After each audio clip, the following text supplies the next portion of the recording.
Discovery Video 61. Calder, maiden claiming 40. We had Saratoga and Monmouth cancel on this particular day because of weather, and so everybody kind of gravitated to Calder on the East Coast track. On the early track, paid off. We had a nice preferred winner there, preferred race winner. If you log into the free area, click on View All Discovery Videos, big red arrow. These are my preferred races. I follow these, and then amongst this group is a little subgroup. I'll explain all that to you. Starter allowance races, it'll say ALW, the amount, and a little S at the end. It has to have the S to be a starter allowance. All other allowance races are not preferred. Non-graded stakes and grade 3 races. Grade 1 and grade 2 stakes are not preferred. All maiden claiming races, 4-star rated. That's a good thing, by the way. All maiden special weight. Claiming races with a condition. You'll see CLM, the claiming price, and then some numbers and letters to the right. Those are conditional claimers, 4-star rated. Bottom and low level claiming races. These are your like $5,000 to $10,000 claimers. All turf races and all races run over a wet track. Of this group, I have 4-star rated all maiden claiming races and claiming condition races. So you can have a 4-star race. You could also have a double preferred race where, let's say, it's a turf race and it's a maiden race. Okay, so you can have races where there meets two conditions, so it would be called a double preferred. In this race, we're looking at a maiden claiming race, which is my top two here of this group as far as impact value. Now, I have a preferred race, a 4-star preferred race. The next thing I'm going to do is look for the value odds horse. There's one here, number 4, It Takes Heart, 20 to 1 morning line, 5 to 1 Our True odds. Now, any horse that's 20 to 1 morning line or 15 to 1 morning line, you can almost guarantee that horse is going to go off at a price that he won't be bet down, because 15 to 1 and 20 to 1 morning line has a negative psychological impact on bettors. They see this horse as a complete outsider. They don't usually regard any horses like 15, 20 to 1. However, you will see some horses 10 to 1 and 8 to 1 morning line that get bet down. But regardless, that's your first clue. If you're looking in advance at this race, that's your first clue that you're probably going to get a good price on It Takes Heart. Now, what has to be done next is we have to see if, in fact, It Takes Heart is going to be offered up at good odds. Near post time. Here were the odds in Group A. Now, first of all, if you can't be there near post time to see that the 4 is 35 to 1, I suggest you use twinspires.com preferred conditional wagering. They have conditional wagering where you can set a minimum odds requirement for your bet. You could say, like, I'm going to bet number 4 It Takes Heart if it's minimum 10 to 1 or higher, or whatever, at 0 minutes to post. Now, they don't advertise with us. We don't have any advertising, but I use TwinSpires, and I think it's a good product, so I endorse it. So if you can't be there to watch the odds near post time, make your bet at TwinSpires and use the conditional wagering so you don't have to worry about betting into a horse, a value odds horse, and it gets bet down, because I do not bet value odds horses below 10 to 1. Very seldom will I even think about less than 10 to 1.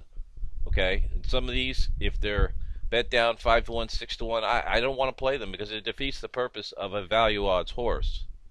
The whole purpose of a value odds horse is it's a true contender in a race, and its odds are going off. Odds are much higher than it should be. Okay, I mean that's the whole concept that we're going for here, is overlays. Here was your top 4, Group A. The 8 was 5 to 2 near post time. The 2 was 9 to 5. Our value odds horse was 35 to 1, and the 1 was 3 to 1. So I mean, obviously, You know, if you have an obvious standout overlay at 35 to 1, and it takes heart. Okay, so now I'm interested. What I like to do next is I like to see a little history on the horse, a little story. I could see here he's only raced one time, and he finished 7th. Now, maidens that have only one career start, a lot of trainers don't necessarily tune up their horse for the first career start. Okay? So, with that in mind, I look at the blue and white successful trainer pattern icon, which tells me that there's a pattern for the trainer here in this race that's successful, and I need to know what it is. If I want to know, I click on the diamond report. This report here is the quick F report. All I have to do is on the member page click on the diamond report, and I highlighted the important stuff here. Okay, here's the comment associated with the icon. Trainer does very well moving them up in class. Recognizes improvement, and not many other trainers can do this with success. Okay? So, this is telling you the trainer succeeds on the class hike, moving them up in class. And that is probably one of the reasons why this horse did not get bet. Horse players in general do not like horses moving up in class. They will not touch a horse like that, especially if he's moving up in class off a bad race or a poor finish position. A poor finish is 7 out of 10. 10 horses ran that day. He finished 7th. You have to keep in mind, it's career debut. Alright? Not all horses are ready to go first time out. As a matter of fact, probably most of them are not. So the fact that the horse runs 7th, think of it this way, the horse runs 7th. Why is the trainer moving the horse up in class? That doesn't make any sense, right? But if you knew that the trainer had success in doing this move, then it's a whole different story. It's not only a whole different story, it's the actual, factual, complete story of this horse. Okay? So can I have a little confidence now in my 35 to 1 shot? Yeah, I think I can, because I like horses that are second time out, because I really think that, I mean, that's an angle in and of itself. As a matter of fact, on the winning overlay situations report, angle M concerns second time starters. So I like that angle for maidens, simply because of the reasons that I mentioned. So put the bet together. Win bet first. Must bet the win bet before anything else. We don't have trifecta ticket and no win bet, and somehow we missed a try, even though we didn't miss the try here. Still, we want to get the win bet down first before anything else. Now for the videos, I go like $10 to win. Now your bet could be more or less depending on your bankroll. Next in line, I do an exacta wheel, $2 for all exacta. I do the wheel also on the daily double. So if you had a daily double, if this was a double coming in from the first and second race, which at most tracks are a daily double, you got no value odds horse here. But I also wheel doubles, so you would have like you look in race 1, preferred race but no value odds horse. Race 2, 4-star preferred race and a value odds horse, so you'd have the double coming in. And then as far as pick 3s are concerned, we're going to single the 35 to 1 shot into pick 3, and I simply play that with, who do you think we're going to play in the other 2 races to the pick 3? You don't even have to look. We'll play the Group A horses. It's that simple. $16 play on a $1 bet. So single the 4 into pick 3. We take a special horse in a special race at big odds. We single that horse in pick 3s. Makes no sense to single a short price horse. I mean, what are we playing for? What are we gambling for? We want some return here, right? We go for the big one. Trifecta. Single the 4 on top. Second position of the trifecta. 8, 2, 1, 5. It's the rest of Group A and the top horse in Group B. All for third. Now, there's only 2 other horses down here, and we're leaving them out of the second position. There's a secondary rule here for trifectas. Whenever you have 1, 2, 3, 4, 5 or 6 other horses, the 7 is scratched. So you have 5 or 6 other horses besides your key horse, you can wheel the trifecta too, because the difference in playing 4 with the 8, 2, 1, 5 with all, and just a 4 all trifecta is not much of a difference. And if you have money to play, bankroll to play trifectas, if you have 5 or 6 horses, don't mess around leaving 2 horses out. Even though in this case we would have hit the try with our normal strategy, I still don't like to leave 2 horses out of the middle. You know, especially if the bet is still very affordable, adding the 2 horses in. So that's a 5 or 6 other horses in the race stipulation. Otherwise, it's 4 with the 8, 2, 1, 5 with all. Rest of Group A, top horse in Group B for second. And then all for third, 10-cent super, all for fourth. And very nice run there. 1 going away by 6 1/4, just a shade under 35 to 1. Look here at your betting favorite last. In these preferred races, especially 4-star preferred races and double preferred races, the favorite frequently does not win or runs out completely. As you can see here, the favorite was dead last. Second and third favorite made out the try, which still paid $1,200. Half of that for $1, $600. Superfecta we caught too. For 10 cents returns $800. That's not bad, huh? For a 10-cent super. 10 cents of that is $800. 302 on the exacta. We cash in all that, of course, on our win bet, $71.40. $10 times 5. And the double, $310. And the pick 3 with the Group A horse on either side. Nice $800.10 for $1. So some nice returns there on what actually was the first opportunity on the East Coast on this particular day. This race was the first opportunity for a 4-star preferred race with a value odds horse. So right out of the gate, we nailed it. It's good when we can do that, but you have to have bankroll management, and just in case it might be the last race. We don't know. So you have to manage your bankroll. If you have a $100 bankroll, you can't. If you're betting $20 a race with a $100 bankroll, you're giving yourself 5 chances. You're limiting yourself to 5 chances. What I suggest, the rule of thumb, is first of all, establish your horse racing bankroll, whatever it is, whatever the amount it is. It's money you set aside for horse racing, not money meant to pay bills with, obviously. Because if we bet with money, if we bet with our car payment money, guess what? We're using scared money instantly. Whether you think about it consciously or not, if you take your car payment money and you wager with that, you might as well throw it in the garbage. Because scared money never wins.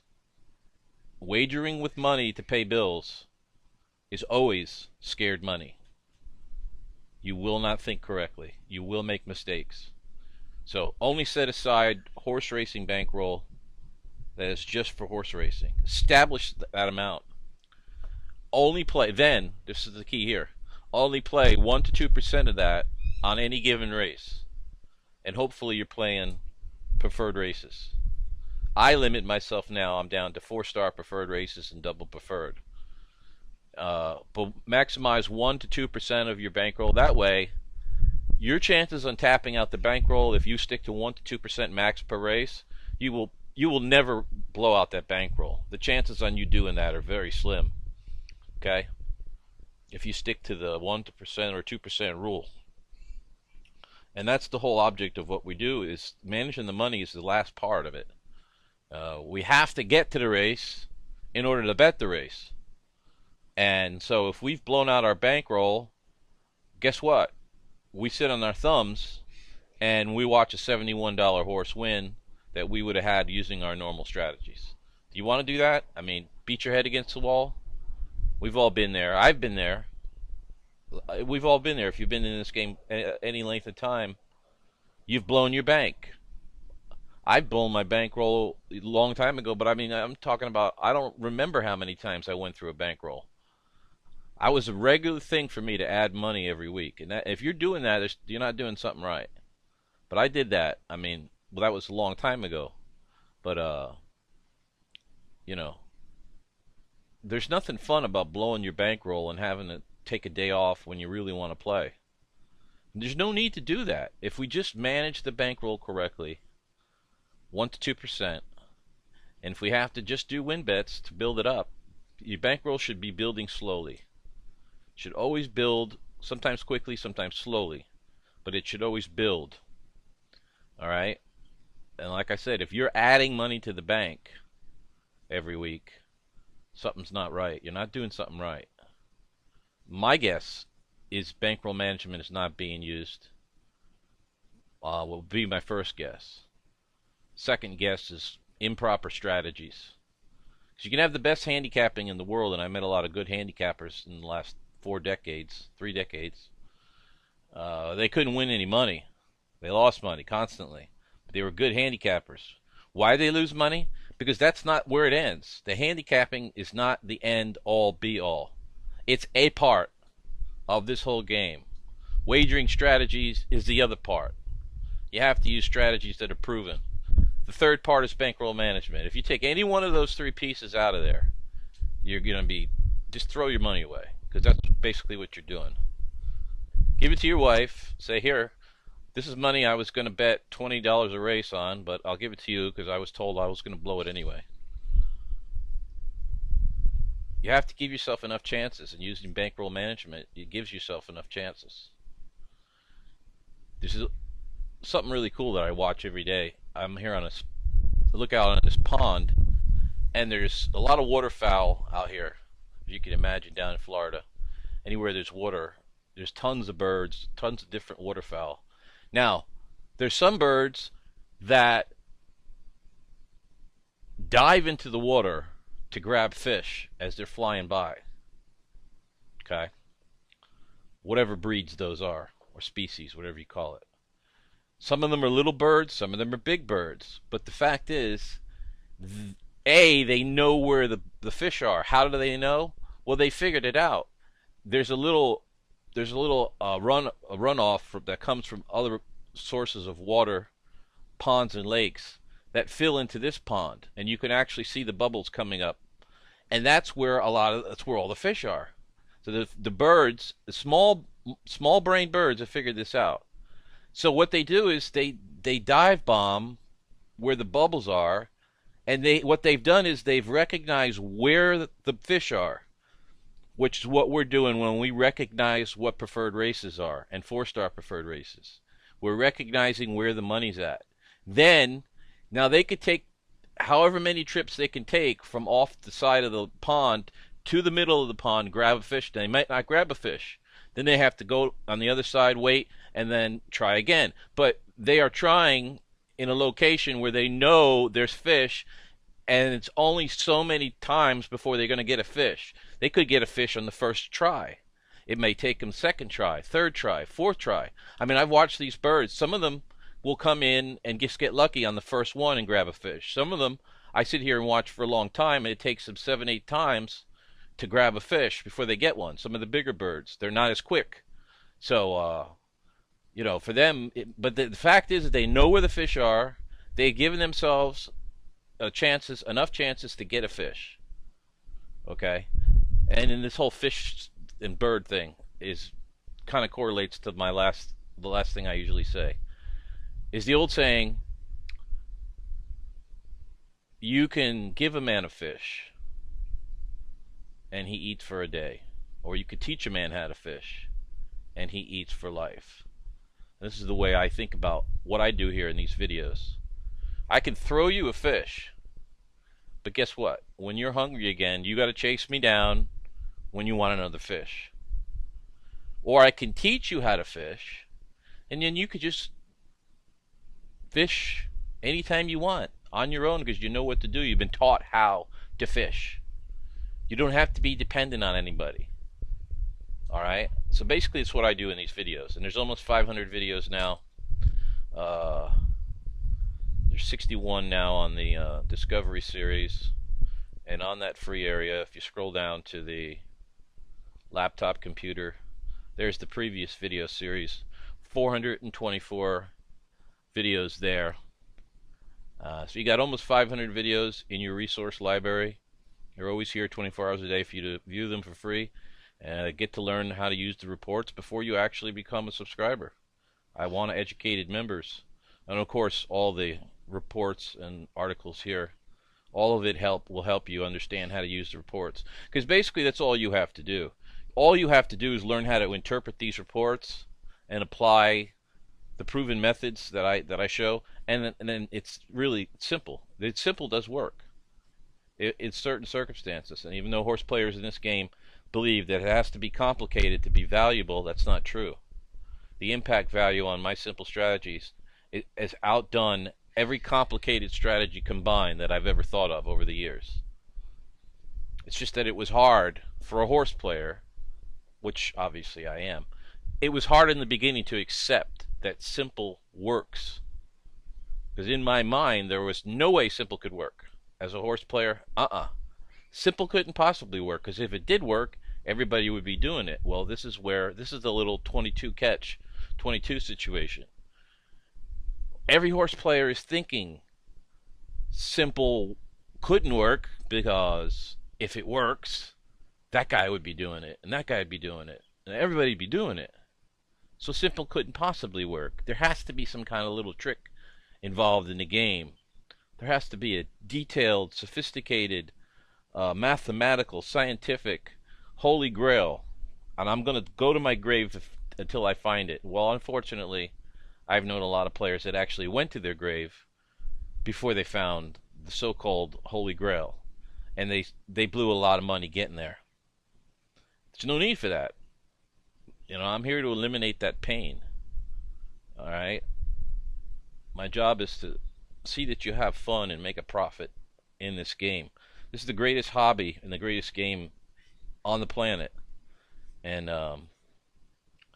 you know, it sucks if you blow your bank and you have to sit out a day that you really wanted to play.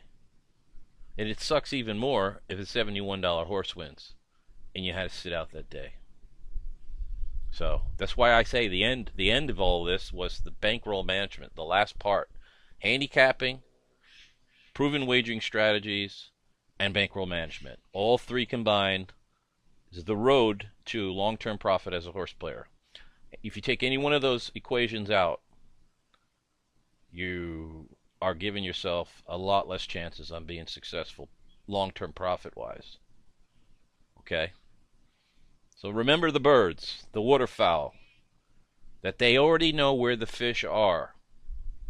Think of the fish where the fish congregate as a preferred race, or a 4-star preferred race.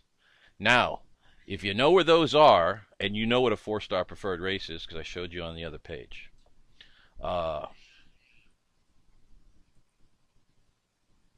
preferred races, main claiming, conditional claimers, and then the rest of your preferred races. That's where the fish are, okay? That's where the fish are. And if you're diving into where the fish are, you're going to catch one. I don't know how many times you're going to have to make the trip. Like I said, could be the first one. Like in this particular day, there was no value odds or value in the first race at Calder. So the second race, right away, the second race was a 4-star preferred race. And boom, nailed it right then and there. But this could have easily been the 10th race. But if we're not managing our bankroll, guess what? We don't get to the 10th race. We blow out, and we don't have a dime to play on the $70 horse. So that's why I say that bankroll management, and this is the thing, the main thing that most horse players do not do is manage their bankroll. Okay? If you show me somebody who is just constantly adding money to their bankroll, I'll show you somebody who's not managing their bankroll at all, with no thought as to the percentages they should be using. All right. Now, if you don't want to make a long-term profit, then it doesn't matter. Then you could bet, you could have $100 in your pocket and bet all 100 on the first race. I mean, if you want to be, if you're just that kind of person, then go ahead. It's up to you. Free country. If you win, great. If you don't, well, what can I say? I mean, you know, I can't force you to do it the right way. I can only show you. Okay, I can only show you the end result of 16 years worth of research that I've dedicated my life to. And everything was trial and error in that time period. Everything that you could ever think of in your lifetime was tried and tested. And so these videos are the end result. I can't be 1,000 places at the same time. All right, but I can teach you how to fish, and then you could fish for life and eat for life. That's the whole purpose of these videos. All right, I'm going to let you off on 26 minutes. Thanks a lot for viewing. Good luck.